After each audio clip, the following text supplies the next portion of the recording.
episode is going to cover and deal with the issue of the difficulties people face unplugging their network of friends and loved ones when it comes to this type of information.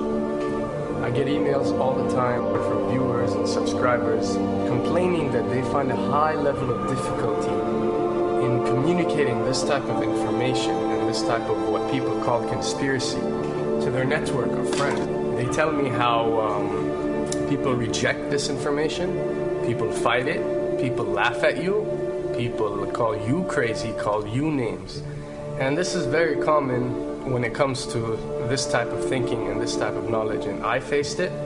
I assure you that everyone else who've delved into this realm of research has faced it. When I first started looking into this stuff and discovering this stuff and realizing what is wrong with the world, I felt like it was my obligation to tell and convince everyone around me of this new type of information that I have come across. But in essence, years down the line, I've learned that it does not work this way. A lesson comes to mind, and this is an ancient Chinese lesson where when teachers wanted to teach knowledge, they used to tell their students that when someone is thirsty, you give them half a cup of water. If they remain thirsty, then you supply them with the second half. This means that first, when someone needs to acquire knowledge, he first has to be thirsty for it. And only after his thirst has been communicated to you, you supply them with half a cup of water. You don't shower them with a full gallon of water, because this is only going to push them away. You give them half a cup. If they ask for the second half, you supply it to them. If they don't, it's not your responsibility.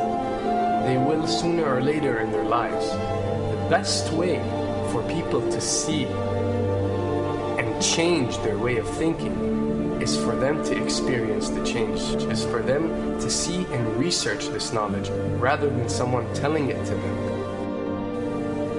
So if you do care about someone, or if you do want to share this information, you got to be very subtle. You got to do it in a smart way, and you got to bring the person in.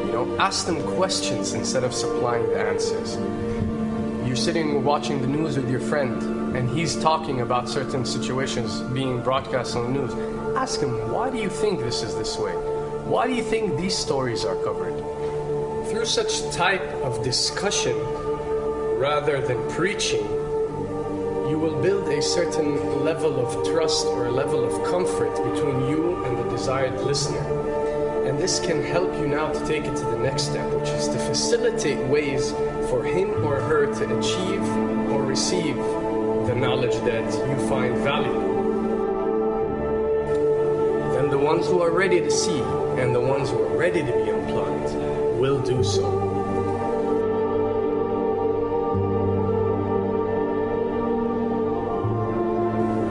Why does this happen? Why would people reject such knowledge? Why would people fight such knowledge? Why would people attack you? Well, it happens most definitely for one of the following reasons.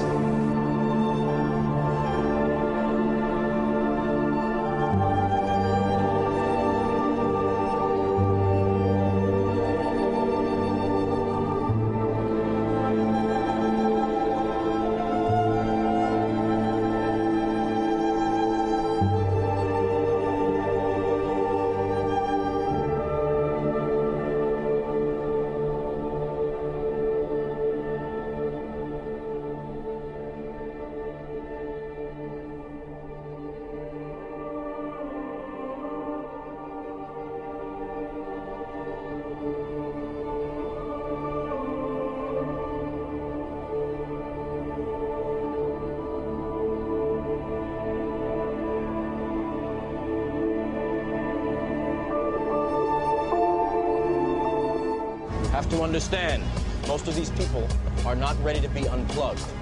And many of them are so inert, so hopelessly dependent on the system, that they will fight to protect it.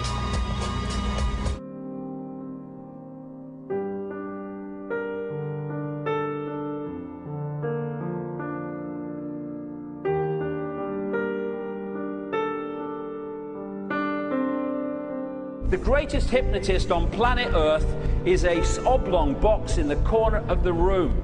It is constantly telling us what to believe is real.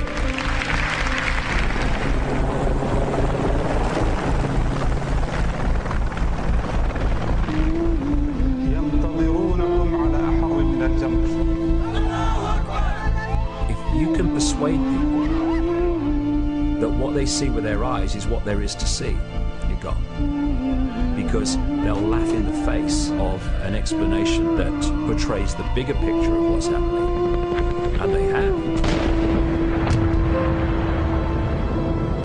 Fox noise today actually suggests the fires may have been started by Al-Qaeda. An FBI memo from late in June of this year is popping up this morning, and it's ominous.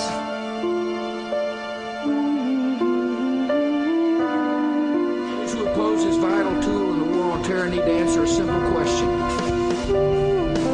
Which of the attacks I have just described would they prefer we had not stopped?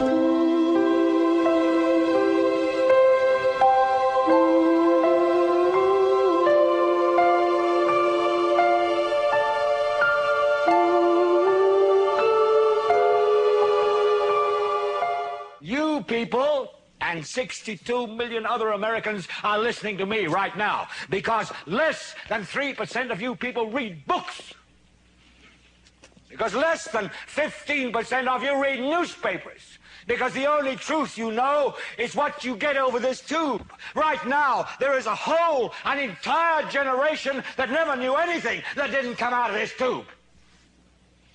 This tube is the gospel, the ultimate revelation. This tube can make or break presidents, popes, prime ministers. This tube is the most awesome goddamn force in the whole godless world. And woe is us if it ever falls into the hands of the wrong people. And when the 12th largest company in the world controls the most awesome goddamn propaganda force in the whole godless world, who knows what shit will be peddled for truth on this network. So you listen to me. Listen to me. Television is not the truth. Television is a goddamn amusement park.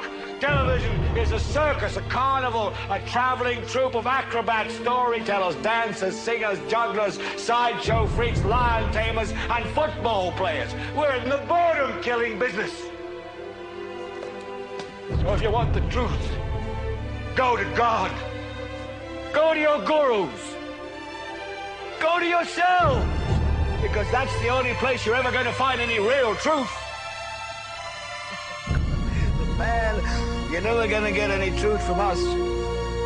We'll tell you anything you want to hear. We lie like hell. We'll tell you that Kojak always gets the killer and that nobody ever gets cancer in Archie Bunker's house. And no matter how much trouble the hero is in, don't worry, just look at your watch. At the end of the hour, he's going to win. We'll tell you any shit you want to hear. We deal in illusions, man. None of it is true.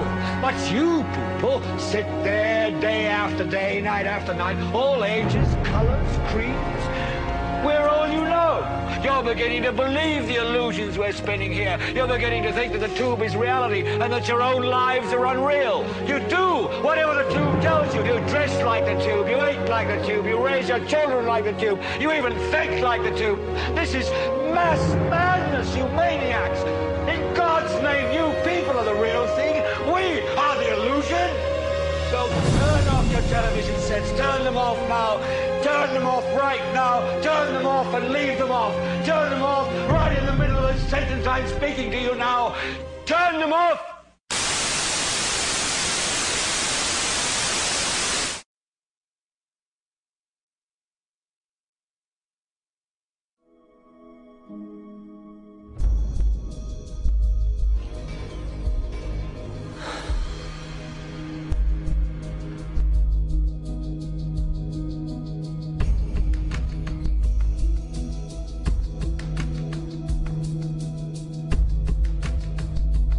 Welcome to the real world.